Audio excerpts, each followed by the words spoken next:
关心机车族的心声。依照交通部的统计，台湾全国的乌多摆总数到今年3月已经超过1400万台，等于是每100个人就98.2台乌多摆，而且当年拢在增加。市区的停车格根本有够歹找，真侪乌多摆、骑乌多摆的人呢，可能拄到乌多摆明明停好好，结果要牵车的时，互人刷去伫外口，也未少人因为安尼互人开单。新北市3连埔有一台乌多摆，敢若是互人搬去到人行道，规台车呢是前翘后翘，都袂输是翘高链同款，和过路人翕到。警方表示讲，就算车链无停伫人行道顶，只要挡到通路，拢算违规。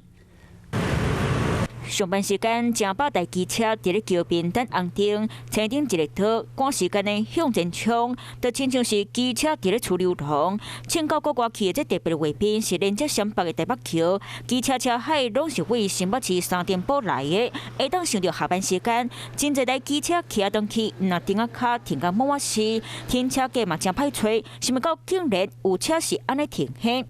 若是机车头前链海伫咧半空中，后壁链到伫咧汽车含机车停车格线顶，规台车用中挑凸起来，就亲像机车伫咧等特区翘高链同款。道边总经过普上方，好现想要问这停法到底算停伫咧倒位？蛮夸张的，正常机车不会这样停的。他应该有违规吧？停在人行道，应该是被恶整。民众讲，这台车一看3天，第2天就互刷到人行道，第3天无叮当，唔知影敢是互挑工搬起嚟的。若是车主挑过去的，虽然接触人行道的面积真少，不过车身2/3拢伫咧人行道，嘛算是违规。该车样态以违反《道路交通管理处罚条例》第55条1项1款之行为，将处以新台币300元以上600元以下罚款。真侪人为着停伫咧停车格，拢会甲别人的机车刷去边仔去，结果甲家己的机车挤入去。不过真侪人嘛拄过，家己的车棚刷出去停车格，